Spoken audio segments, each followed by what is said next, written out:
Hello friends, I welcome you all in my YouTube channel.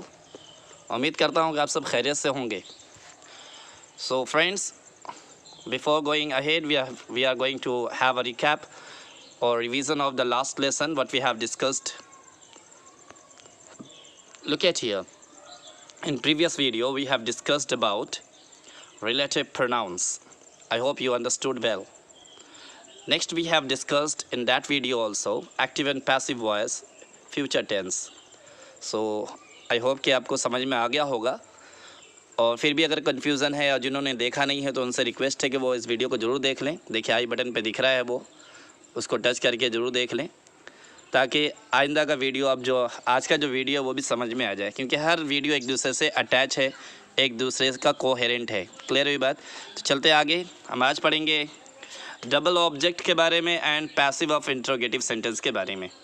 Double object कहते हैं किसको है, हम यहाँ पेन ले लेते हैं, समझ में आ जाएगा आपको। ठीक है, वी हैव लर्न, हमने इससे पहले पढ़ा है क्या कि एक्शन करने वाले को क्या कहते हैं, सब सेंटेंस में जो करता होता है यानी कि डूअर जो होता है वो सब्जेक्ट कहलाता है, और जो काम करता जिस पर काम होता है उसको ऑब्जेक्ट कहते हैं, और वर्ब काम को कहते हैं। आई होप कि समझ में आ गए, तो बहुत डिटेल बताने की ज़रूरत नहीं है, आप इससे पहले जान चुके हैं सब्जेक्ट, ऑब्जेक्ट और वर्ब किससे कहते हैं। क्लियर हुई बात?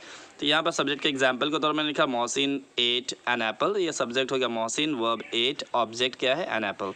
उससे the hare ran race, hare subject है, खरगोश एक रेस दौड़ता है, सो दौड़ा। ठीक है, ये भी सब्जेक्ट वर्ब ऑब्जेक्ट। क्लियर हो गया? हम आगे चलते हैं समझने के लिए कि डबल ऑब्जेक्ट का मतलब क्या है। आगे आइए, यहाँ देखिए हम कुछ बताना चाह रहे हैं। Sometimes a verb can have two objects. कभी कभी जो है ना सेंटेंस में दो ऑब्जेक्ट होते हैं। वर्ब के कितने ऑब्जेक्ट होते हैं? दो ऑब्जेक्ट। अब हम देखते हैं दो ऑब्जेक्ट कहते किसको हैं, कैसे दो ऑब्जेक्ट हैं। यहाँ पर एक पेन ले लेता हूँ मैं पहले, यहाँ देखते हैं subject father bought, father bought me, father ने ख़रीदा मेरे लिए, क्या ख़रीदा, अ पेन।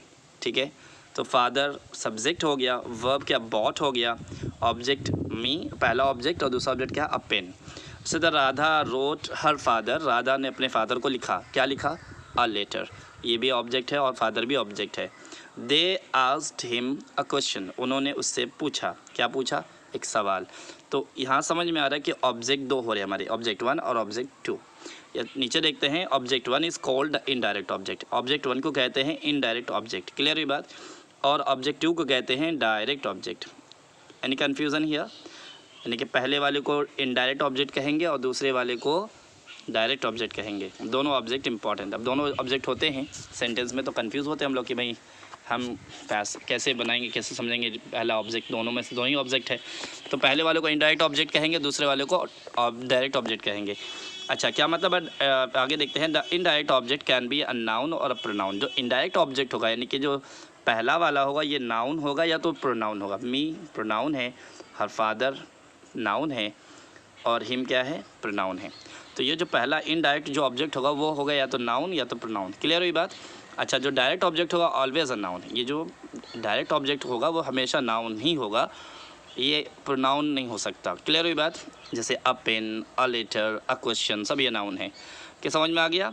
डायरेक्ट ऑब्जेक्ट और इनडायरेक्ट ऑब्जेक्ट, पहले वाले को इनडायरेक्ट कहते हैं, दूसरे को डायरेक्ट कहते हैं। अब इसका आगे देखते हैं इसका फंक्शन क्या होता है। अब हमको देखना कुछ और सेंटेंस समझना है। वी कैन, नोट है यहाँ पर, we can put the direct object before the indirect object. अभी तो हमने देखा है इससे पहले कि पहला वाला जो है इनडायरेक्ट ऑब्जेक्ट पहले आता है और डायरेक्ट ऑब्जेक्ट बाद में आता है। तो यहाँ पे बता रहा है कि हम जो है डायरेक्ट ऑब्जेक्ट को इनडायरेक्ट से पहले भी लिख सकते हैं।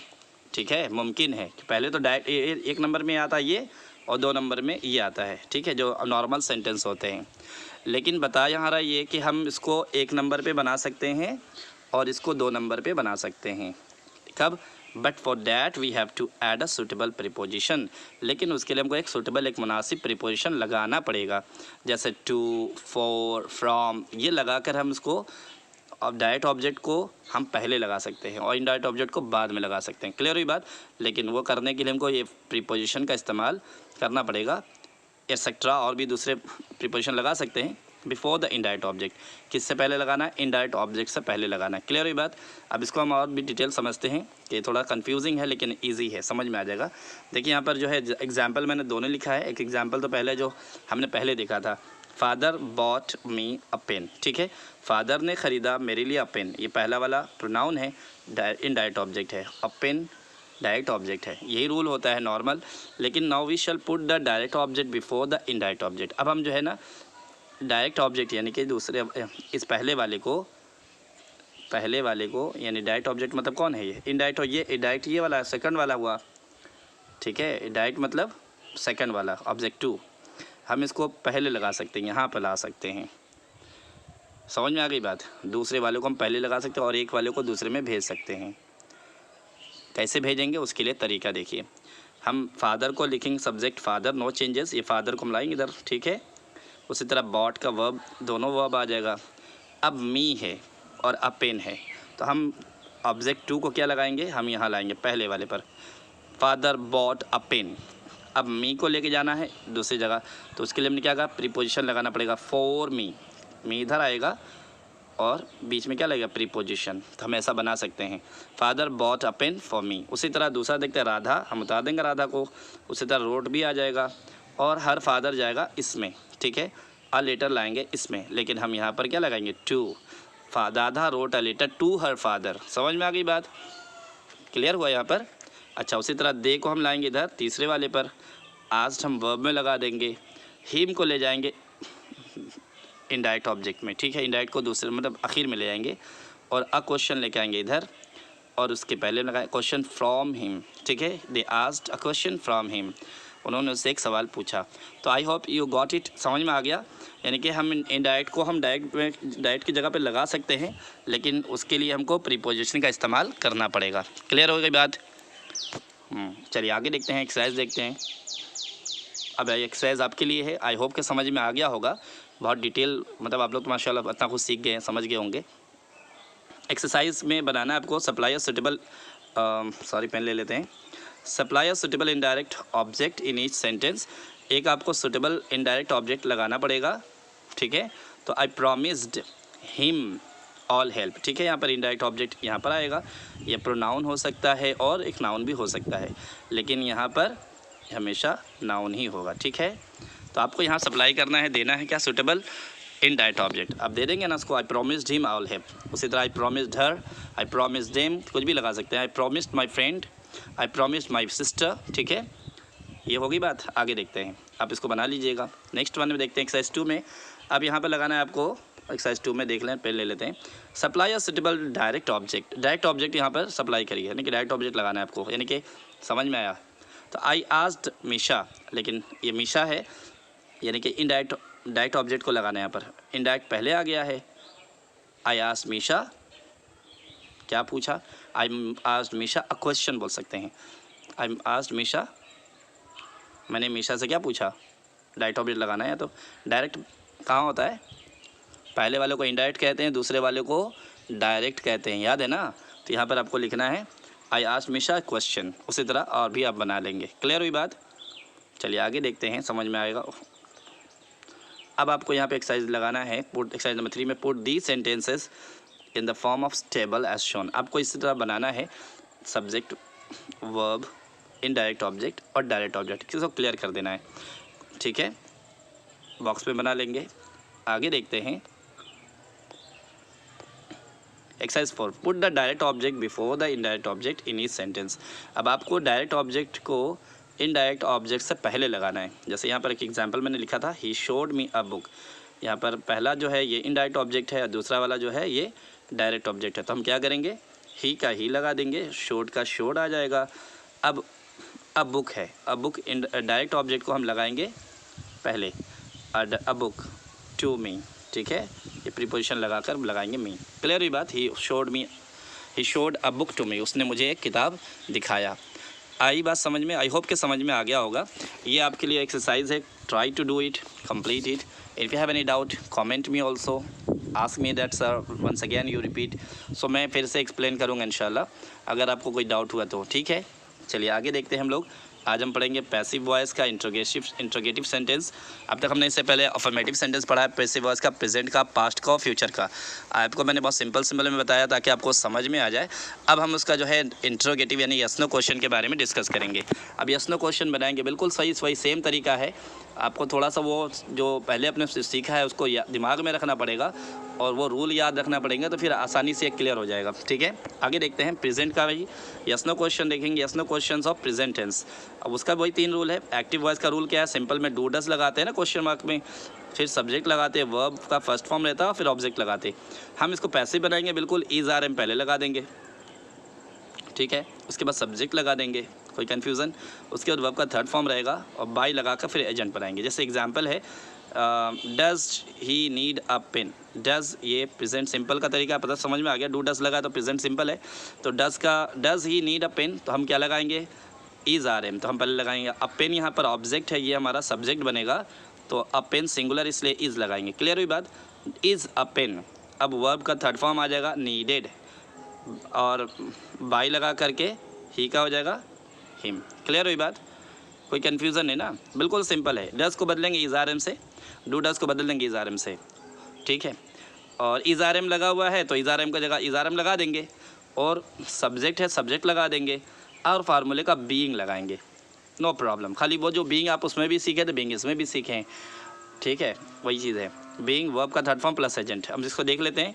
Is he writing a letter, is से स्टार्ट है यानी क्वेश्चन वर्क है, और इज बता रहा, इज और राइटिंग ये बता रहा प्रेजेंट कंटिन्यूअस है। ठीक है, तो हम इसको बनाएंगे पैसिव में। कैसे, पहले अ लेटर है, मिस्टेक हो गया यहाँ पर लगता है, क्वेश्चन का कुछ और जवाब कुछ है यहाँ पर, तो भाई मिस्टेक हो गया होगा यहाँ पर। Is he writing a letter, तो आप इसको बनाएंगे इज़। ठीक है, ये गलत है, कट कर देता हूँ इसको मैं, और लिखेंगे इज़, उसके बाद अ लेटर ये आ जाएगा। ठीक, इसके बाद अ लेटर हो जाएगा। उसके बाद क्या लगाएंगे, बीइंग लगाएंगे, बीइंग लगा देंगे। ठीक है, यहाँ पर लिखना अभी मुश्किल है यहाँ पर। ठीक है, तो होगा क्या, is a letter being written by him. ठीक है, ये गलत है, मैंने बताया इससे पहले। हम पेन ले लेते हैं दूसरा। उसी तरह जो है हैज़ और हैव का जो परफेक्ट का फार्मूला देखिए, हैज़ और हैव लगाएंगे, सब्जेक्ट अफर्मेटिव एक्टिव में ही रहता है, वर्ब का थर्ड फॉर्म प्लस ऑब्जेक्ट। हम जब पैसिव बनाएंगे हैज़ और हैव चेंज नहीं करेंगे, पहले लगाएंगे, क्वेश्चन वर्क है ना इसलिए हैज़ हैव, फिर सब्जेक्ट लगाएंगे, उसके बाद बीन लगाएंगे, वर्ब फार्मूले का बीन, वर्ब का थर्ड फॉर्म रहेगा बाय प्लस एजेंट। जिन्होंने एक्टिव वॉइस का जो प्रेजेंट टेंस आपने देखा है ना अफर्मेटिव वाला, तो सेम चीज़ है, बस खाली हैज़ और हैव को पहले लगाएंगे, बस सेम चीज़, नो चेंजेस है ना। खाली वो देखने में लगता है बहुत टफ है, कोई टफ नहीं, वेरी बहुत ईजी है, थोड़ा सा वो याद रहे। और हैज़ हैव सब्जेक्ट के बाद आता है, यहाँ पर हैज़ हैव सब्जेक्ट से पहले आ जाएगा, बस समझ में आ गई बात। वो सारा फार्मूला वही रहेगा। हैव दे प्लेड फुटबॉल, तो हैज़ फुटबॉल, ये प्लेड फुटबॉल आएगा, ऑब्जेक्ट हमारा है, तो फुटबॉल सिंगुलर इसलिए हैज़ होगा, हैज़ फुटबॉल। उसके बाद क्या है, बीन होना चाहिए, देखो ये भी छूटा है यहाँ पर, has football been played by them. ठीक है, has football been played by them. Typing mistake हो जाता है कभी कभी। ठीक है, आई होप कि समझ में आ गया होगा। आपको जो गलतियाँ हुई हैं यहाँ पर मैंने समझा दिया, क्लियर कर दिया है, ताकि आपको कोई डाउट ना रहे। So has football been played by them. आगे चलते हैं हम लोग। ये प्रेजेंट टेंस का फार्मूला है, सेम इसी तरह हम पास्ट में देखेंगे। पास्ट का भी सेम फार्मूला है, हमको डीड लगाना है यहाँ पर, और सबका पास्ट सिंपल का formula did plus subject, verb का फर्स्ट फॉर्म प्लस ऑब्जेक्ट। ये रहा आपका इंट्रोगेटिव का पहला सेंटेंस।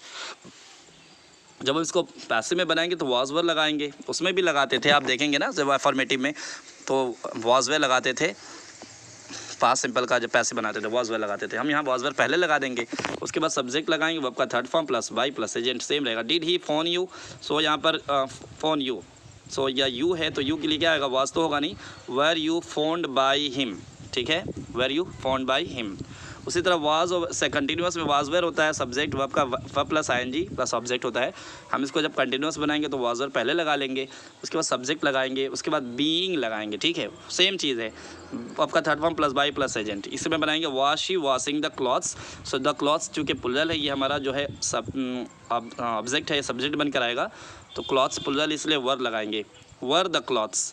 उसके बाद बीइंग लगाएंगे फार्मूले का वॉश्ड बाय हिम। ठीक है, और आगे आगे आते हैं हैड परफेक्ट पास्ट परफेक्ट में देख लेते हैं। हैड सब्जेक्ट वर्ब का थर्ड फॉर्म प्लस ऑब्जेक्ट, ये रूल है।